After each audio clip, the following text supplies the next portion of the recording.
respeten la voluntad del pueblo colombiano.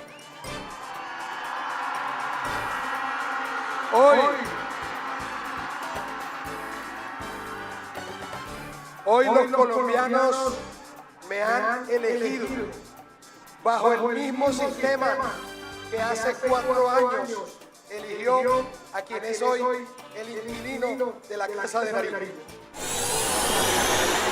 Voy a gobernar para todos los colombianos, para quienes votaron por mí y para quienes escogieron otro candidato. No habrá vencedores ni vencidos, no habrá retaliaciones, no habrá persecuciones, porque en democracia no existen enemigos irreconciliables. Existen compatriotas que piensan diferente. A quienes han sembrado violencia, terror, narcotráfico y corrupción durante todos estos años, su tiempo se acabó. No existe democracia sin autoridad y no existe nación sin héroes como nuestros policías y soldados que estén dispuestos a defender a la República. Escuchaban ustedes al presidente electo de los colombianos en su discurso del triunfo, en su primera presentación ya, cuando los colombianos decidieron, según el preconteo de votos de la registraduría, que es el presidente electo, Abelardo de la Espriella.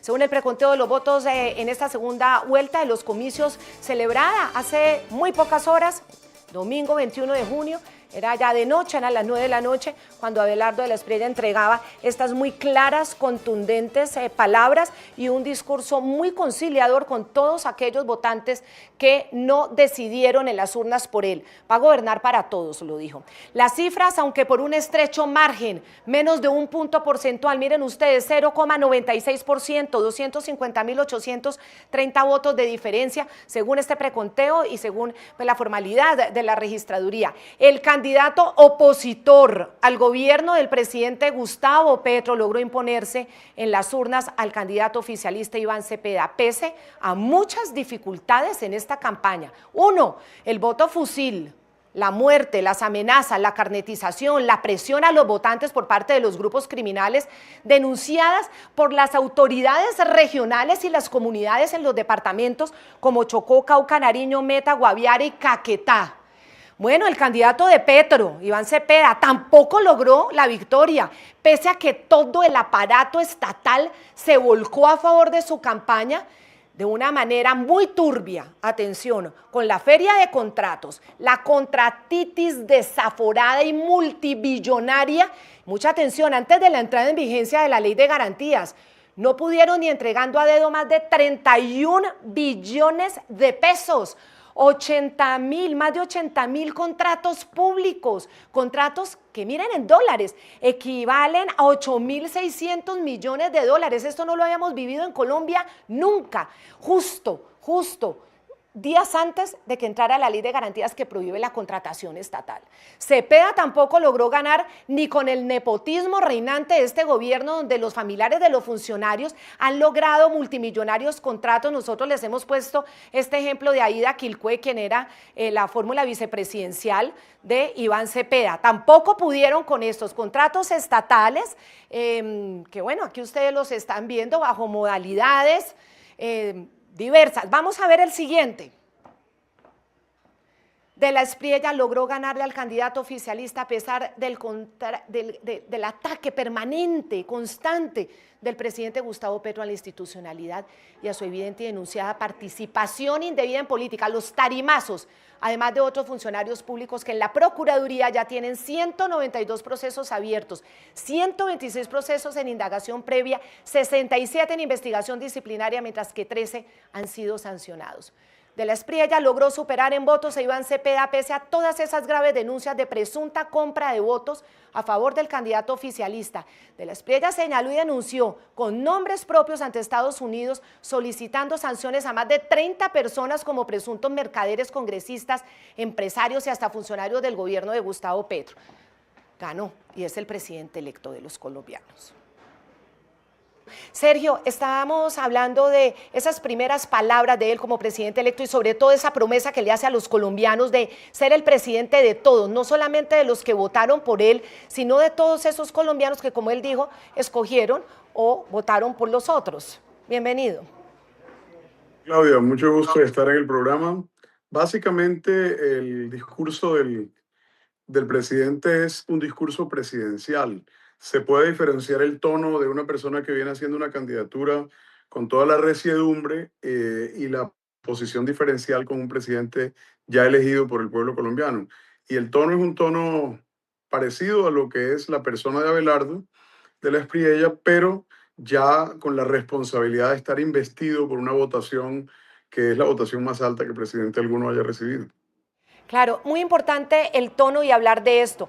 Y muy importante también resaltar que una vez conocidos los resultados, ni el candidato Iván Cepeda ni el presidente Gustavo Petro quisieron reconocer el preconteo. Ellos dicen que van a esperar a el escrutinio, un escrutinio que además está avanzando de manera rapidísima. Pues Cepeda ha hablado nuevamente hoy, haciendo un llamado hoy a la calma y a la tranquilidad. Ayer el discurso era en otro tono y en un tono más amenazante. Dijo que su campaña ha presentado 57.000 reclamaciones hasta este momento. Escúchenlo.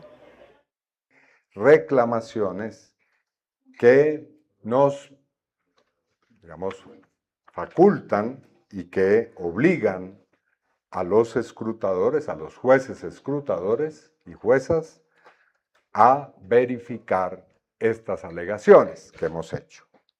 Y por lo tanto, nosotros estamos en este momento con nuestros equipos participando del escrutinio.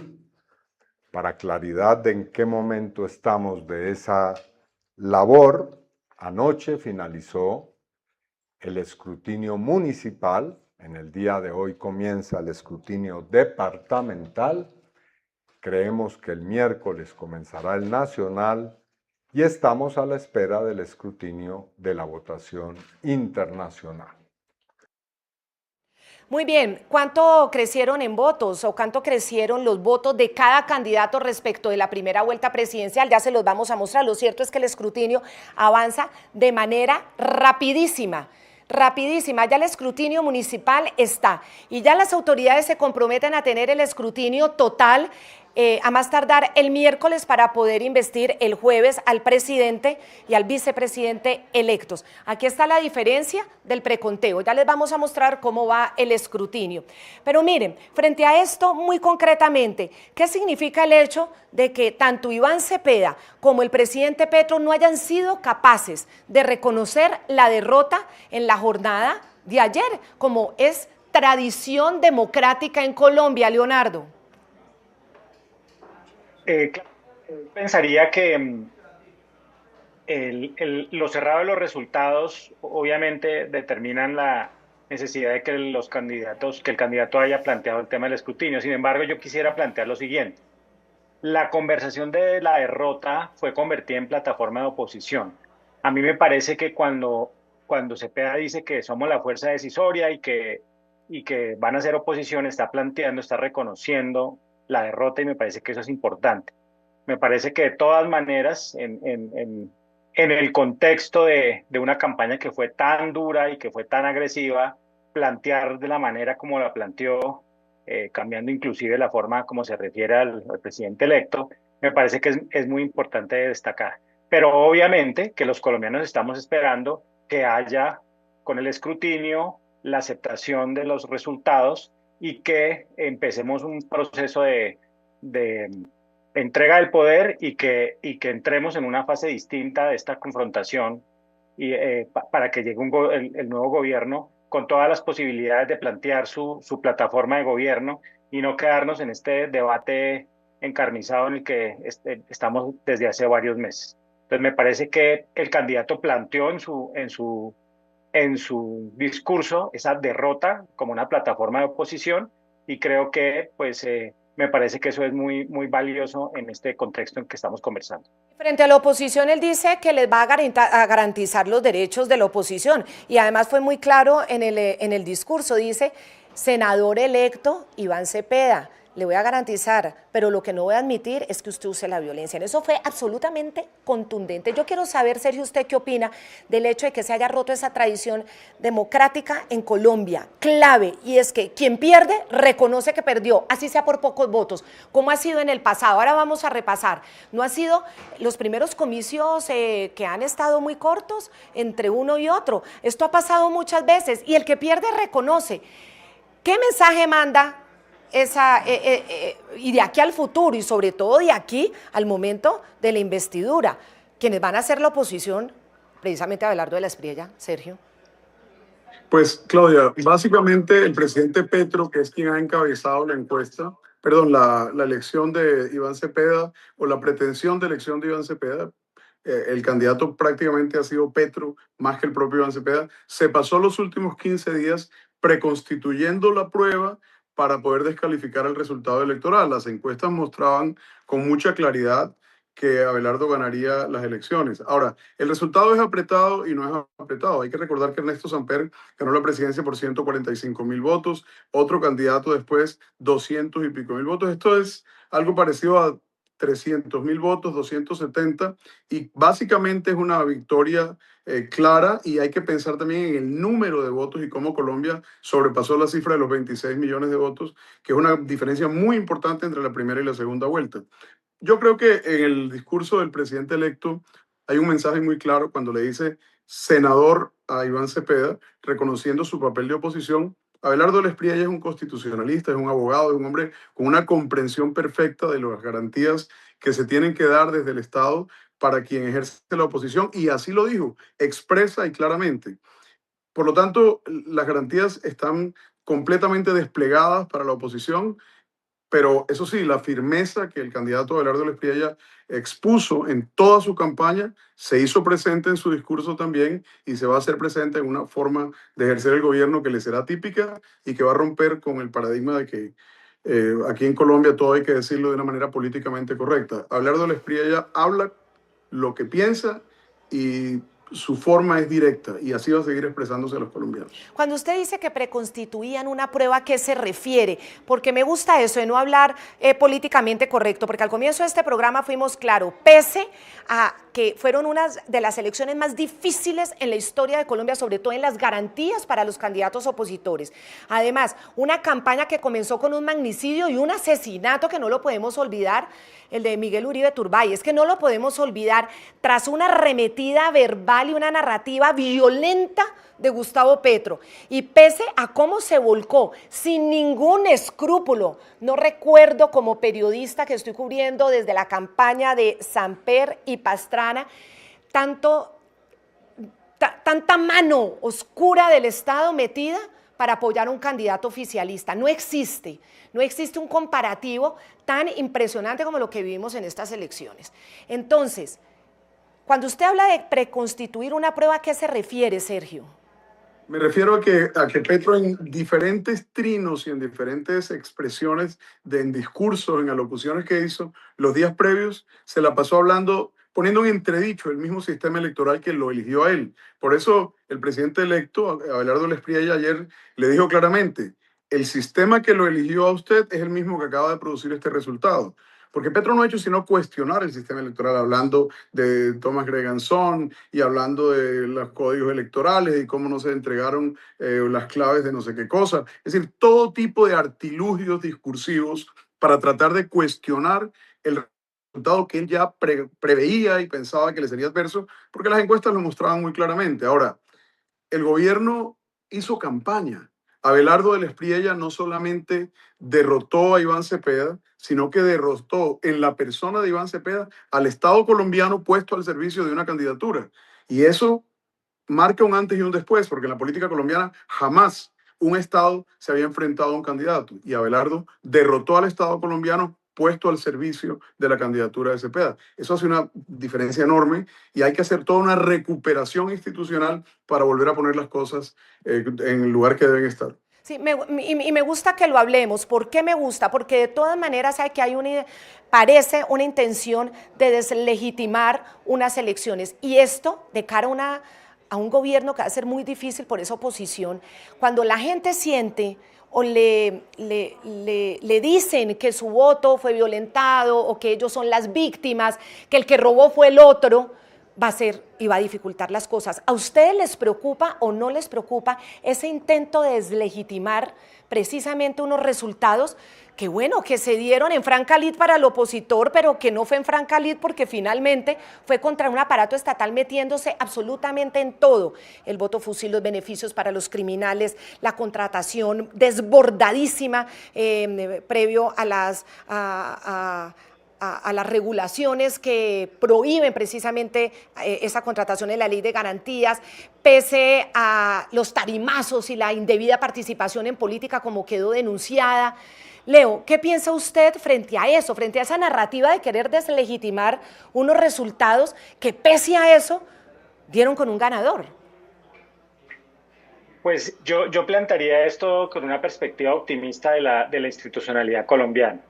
Yo creo que sin duda vimos un presidente y un gobierno metiendo las manos en una campaña de una manera totalmente nociva para la democracia colombiana, y entendemos que nuestra democracia siempre ha tenido unas grietas en cuanto a las formas de participación, especialmente en las regiones. Sin embargo, yo quisiera destacar que pese a esas dificultades, pues prevalece la fortaleza institucional.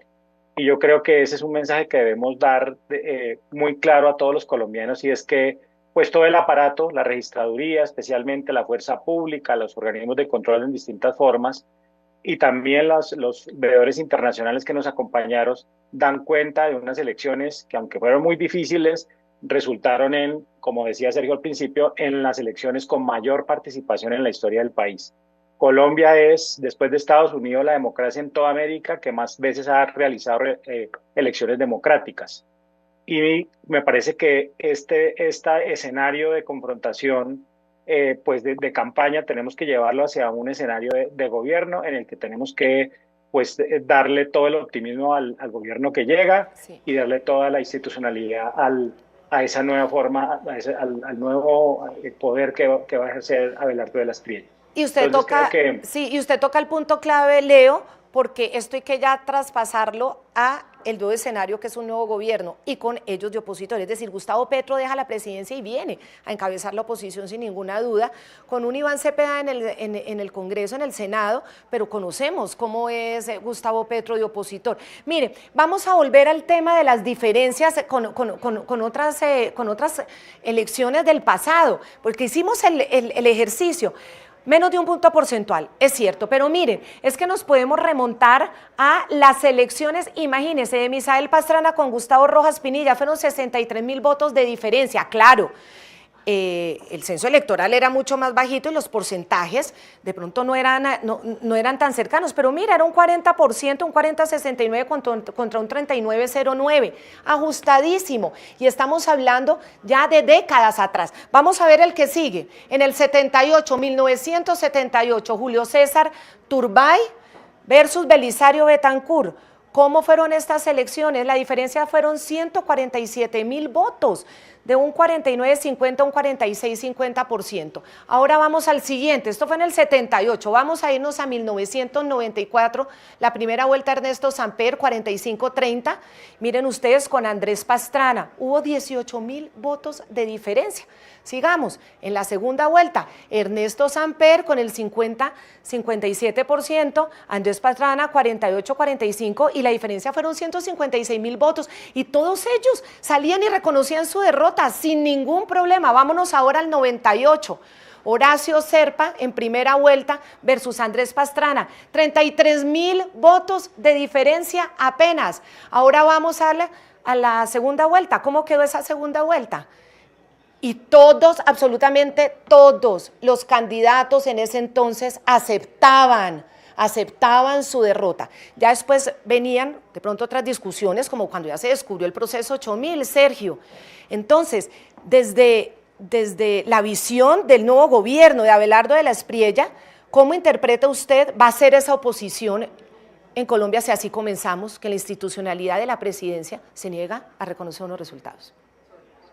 Hay que ver cuál es el planteamiento de confrontación ideológica en el que ellos se van a sentar. Si el planteamiento es una oposición estudiosa, aguerrida, si se quiere, desde el Congreso, no habrá ningún problema. El presidente de la Espriella tiene una comprensión de la institucionalidad absolutamente vasta en el mejor sentido y va a permitir todo tipo de cuestionamientos y tendrá que dar respuesta. Ahora, si la confrontación la quieren llevar a las calles, la cosa se va a complicar porque el presidente ha dicho claramente y fue su consigna principal que su meta es el orden, la autoridad y la paz como ejercicio de orden y autoridad y no va a permitir desmanes. Y en eso no puede equivocarse nadie.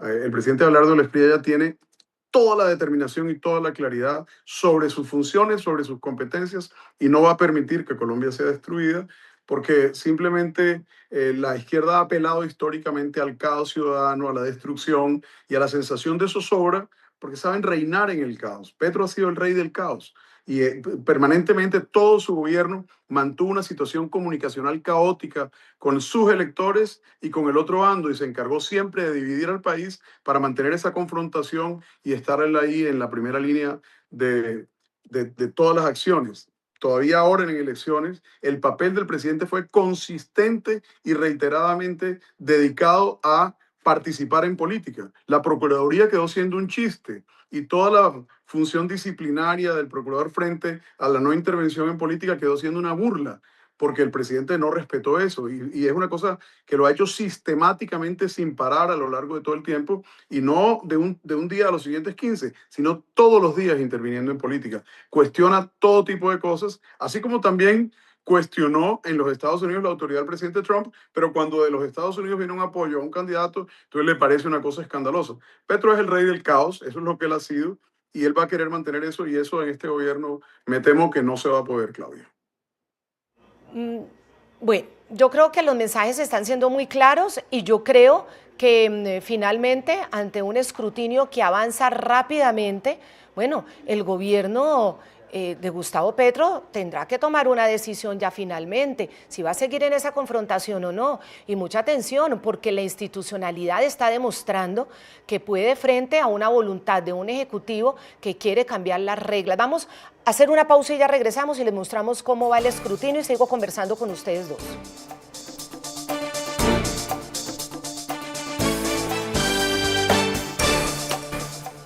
Hoy el registrador nacional Hernán Penagos aseguró que el escrutinio de las elecciones presidenciales en Colombia de la segunda vuelta del 21 de junio avanza bajo el control de jueces y reiteró que las actas físicas de cada una de las más de 122.000 mesas desplegadas garantizan la transparencia del proceso electoral colombiano. Mire.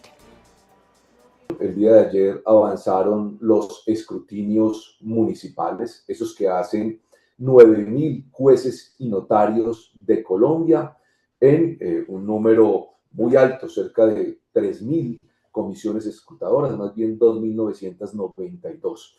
El escrutinio avanza, digamos que la registraduría ya termina toda su tarea operativa y ahora quienes deciden, quienes verifican, quienes se encargan de recibir la información para declarar los resultados son los jueces de la República que avanzaron el día de ayer. Y a partir de hoy el Consejo Nacional Electoral a través de sus delegados en cada uno de los departamentos y luego en Bogotá en la consolidación nacional.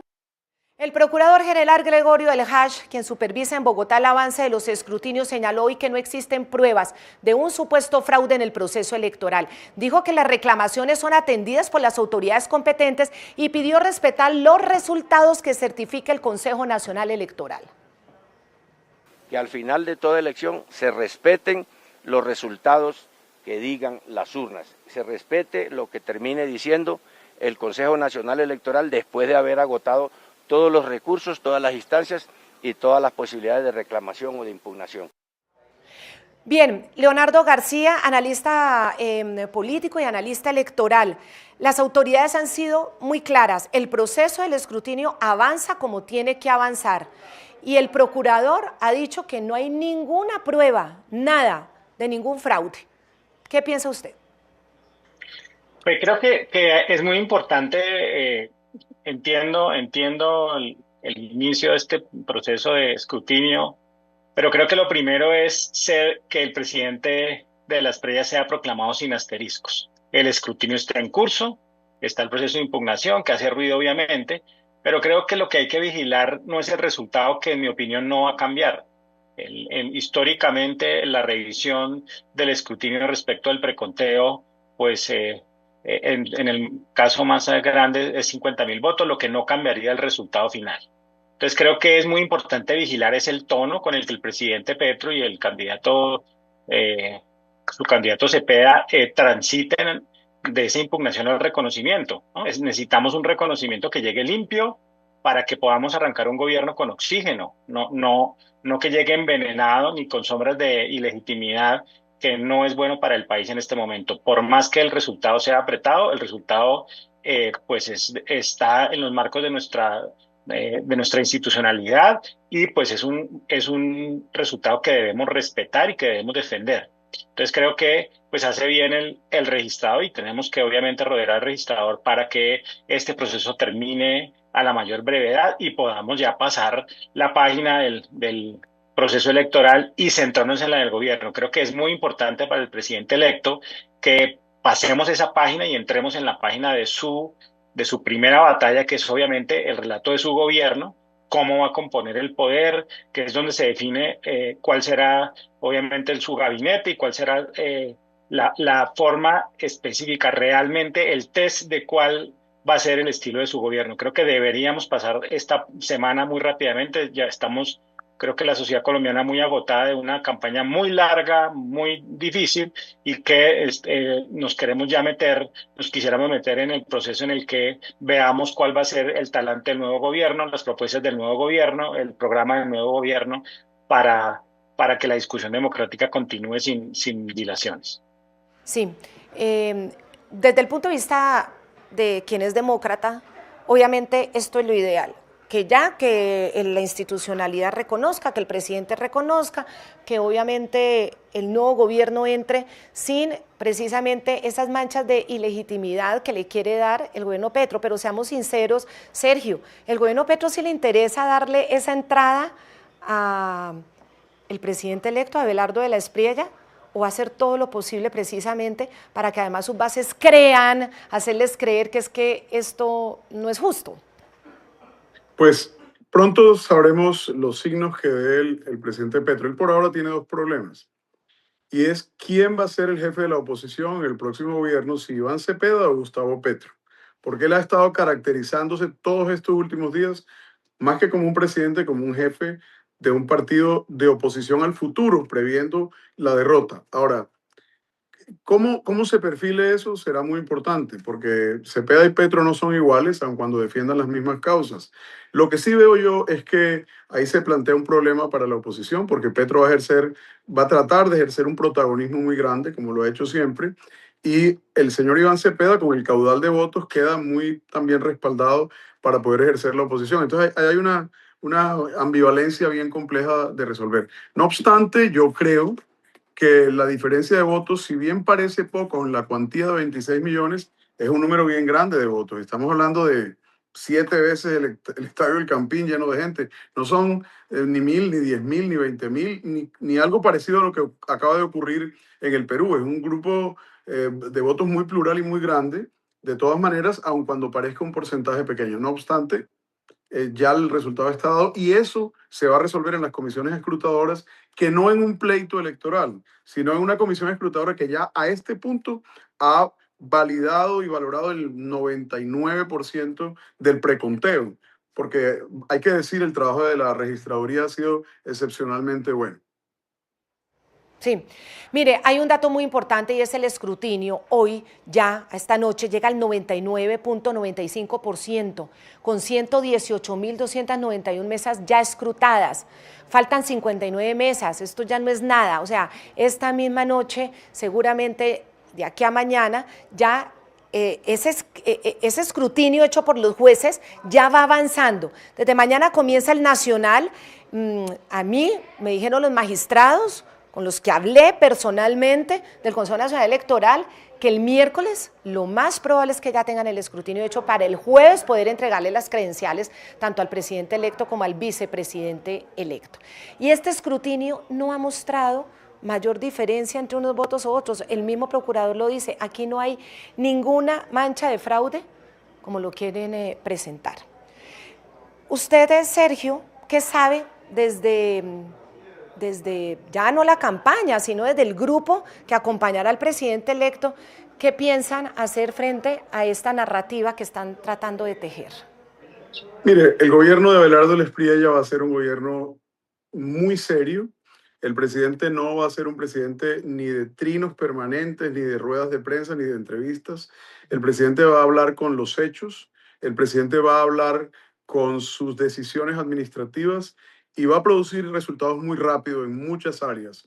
El paquete de decretos que se viene preparando y que se sigue preparando para la posesión el 7 de agosto, proceder a firmarlos, le va a dar a Colombia muy rápidamente el perfil de lo que será el nuevo estilo de gobierno que se impondrá en Colombia. El presidente de Lespriella es un hombre muy distinto de Gustavo Petro y yo creo que rápidamente vamos a conocer qué tipo de gobierno vamos a tener para gran complacencia, no solamente de los que votaron por él, sino que poco a poco la gente que no votó por Abelardo Lespriella va a entender que estamos ante un ejercicio gubernamental extremadamente serio y responsable, porque es suficiente ver de quién se robó el presidente en la campaña, empezando por la escogencia de su vicepresidente, y muy pronto van a empezar a conocerse los nombres de los funcionarios que engrosarán las listas de cargos del Estado, y eso le va a dar mucha tranquilidad a Colombia. Poco a poco, la Colombia que no votó por Abelardo Lespriella se va a ir acostumbrando a un estilo de gobierno más cómodo, más dado a la responsabilidad, más dado a la seriedad, y eso hará que Colombia se vaya unificando poco a poco. Aquí no podemos perder de vista, Claudia, que Petro profundizó la división. Él es en gran parte el causante de la división, la izquierda en general, pero él la profundizó, la agudizó para poder mantener esa actitud de rey del caos que siempre le ha gustado. Abelardo Lespriella ayer en su alocución prometió reunificar el país, ser el presidente de todos los colombianos. Y eso lo vamos a ver y poco a poco nos vamos a ir acostumbrando, muy complacidos todos los colombianos a eso. Y eso es muy coherente, además con un resultado tan apretado, obviamente lo más coherente, y así no fuera apretado, es decir, un presidente que quiera convocar a todos los electores colombianos. Leo, esa diferencia de menos de un punto porcentual, ¿usted cómo la analiza? ¿A qué se debió eso? ¿A qué se debió que a pesar de que, bueno, traques internos que tenemos, que podemos demostrar, el más ortodoxo hablaba de 4 puntos de diferencia? ¿Qué pasó? ¿Dónde se enfocaron esos otros votos que muchos no se esperaban? Y finalmente, ¿qué porcentaje mordió Abelardo de Lespriella en lugares tan importantes como la capital, como Bogotá? Sí, hay una cosa que siempre hay que destacar, que no es fácil defender, pero es que pues los colombianos tomamos decisiones, una buena parte de los colombianos se toman decisiones frente a la urna. Es decir, acuérdense que entre los dos candidatos en primera vuelta representaron el 85%, cerca del 85% de la votación de primera vuelta, o sea que quedaban unos 15 puntos en entredicho, de los cuales uno suponía que el voto en blanco iba a estar por el lado de los 4 o 5 puntos, como históricamente ha sido. Esos puntos que quedaron disponibles se distribuyeron de manera distinta. En primer lugar, hay que señalar que pues la abstención en Colombia bajó históricamente, la mayor votación en la historia colombiana en términos de porcentaje, más del 63%, 26.3 millones de colombianos salieron a las urnas. ¿Cuál fue el papel de la diáspora colombiana, de los colombianos que votaron en el exterior, según los cálculos que usted hizo? Claro, ese es un tema muy relevante porque siempre los votos del exterior pues son como un adorno de la democracia colombiana. Yo creo que la diáspora colombiana dejó de ser un adorno, cerca del 70%, la votación de la diáspora representa el 70% de la diferencia entre los dos candidatos. Es decir, que la diáspora colombiana se comportó como una ciudad media colombiana, es decir, como una ciudad de tamaños tal vez como Ibagué o Neiva, y eso hace que pues ya no sea un adorno democrático en las elecciones, sino que sea definitoria. La diáspora colombiana eligió, fue definitiva para elegir el nuevo presidente de los colombianos, y eso creo que es muy relevante, es uno de los mensajes que menos creo que se han dicho, pero que es muy relevante destacar. Qué importante. Mucha atención, hay diversos sectores políticos que sí encendieron las alarmas ante la constante aparición del denominado voto fusil en varias zonas críticas del país, en departamentos como Chocó, como Nariño, como Cauca, como Meta, como Guaviare y Caquetá.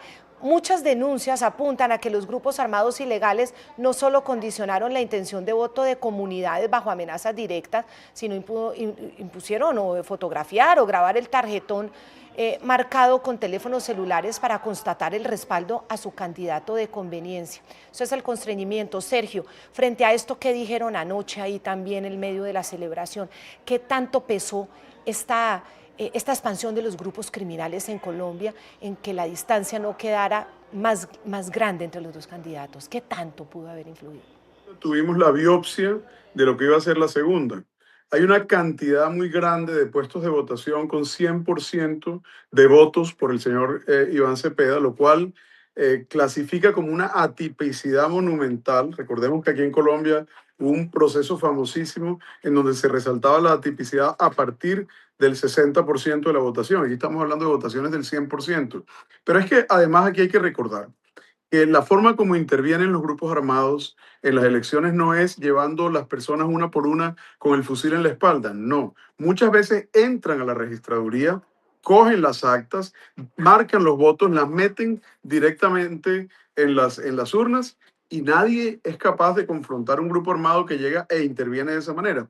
Por eso era importante que se bajaran los puestos de votación a las cabeceras municipales, como lo solicitamos y no nos atendieron. Y también por eso es muy importante que las comisiones escrutadoras verifiquen que las firmas de los jurados que están dispuestas en los tarjetones en efecto correspondan a las firmas verdaderas. Porque muchas veces simplemente hacen un mamarracho de firma y marcan el voto y parecería un voto válido y nadie verifica ese detalle. Son muchas las formas de intervenir, la forma de votar de una manera espuria e ilegal en las regiones apartadas en donde no hay todos los controles que hay en ciudades como Barranquilla, como Bucaramanga, como Bogotá y todas las ciudades, las grandes urbes colombianas y las medias.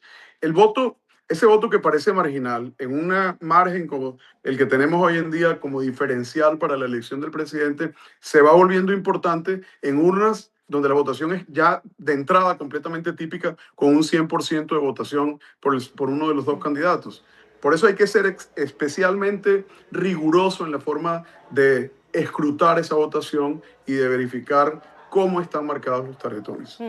Mientras usted hablaba, mostrábamos en las imágenes unos ejemplos de esos C14 que tenemos acá, porque esas denuncias advierten que en regiones controladas por esos grupos criminales como Cauca y Nariño aparecen mesas con esto, por ejemplo, como el 100% de votación a favor de Cepeda. Miren, les mostramos este E14, es en el municipio de Mosquera, en Nariño, por poner un ejemplo. Mire, 91 inscritos, 91 votos, 91 a favor de Iván Cepeda. Miren este que tenemos también acá, ese en Tumaco, en Nariño, en la mesa de Santa Rosa, 319 votos, 319 para Iván Cepeda. Claro, son casos muy complejos, tenemos muchos otros, no sé si alcanzamos a mostrarlos, me dicen por favor producción. Vamos a comerciales, ya regresamos con el mapa de cómo queda América Latina después de esta elección en Colombia.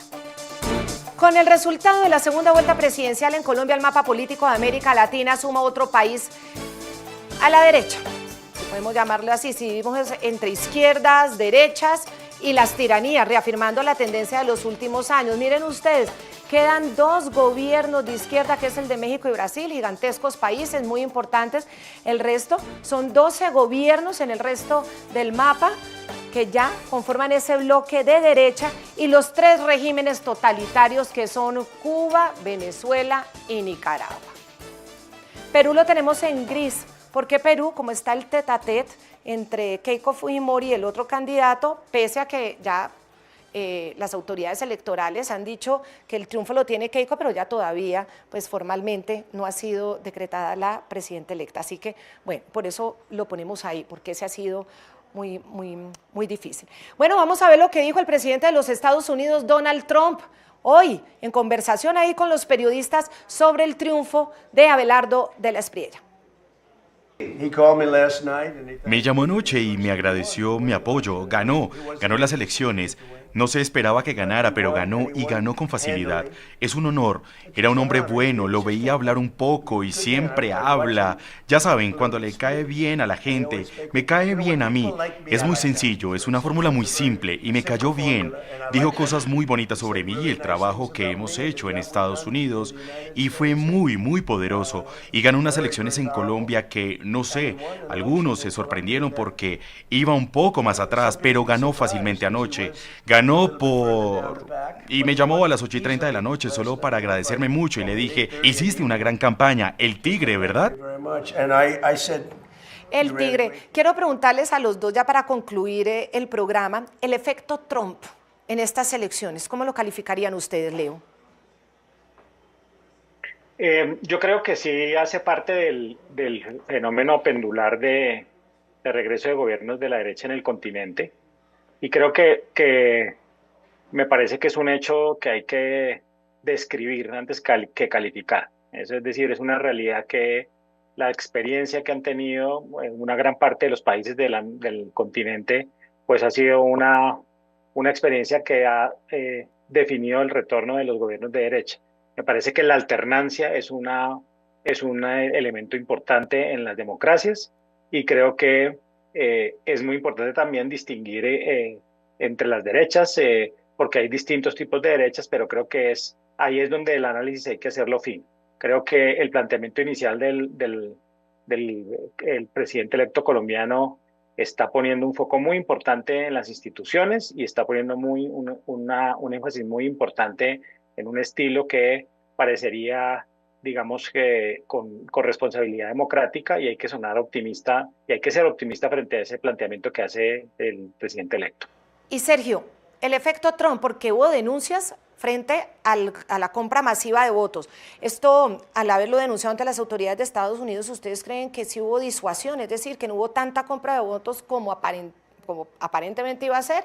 Y en estos días, de aquí a que llegue meses, llegue el momento de, la verdad, la alternancia al poder, que llegue el día de la posesión del presidente electo Abelardo de la Espriella, ese papel de Donald Trump, ¿cuál va a ser frente a un gobierno y un candidato oficialista que se empeñan en deslegitimar?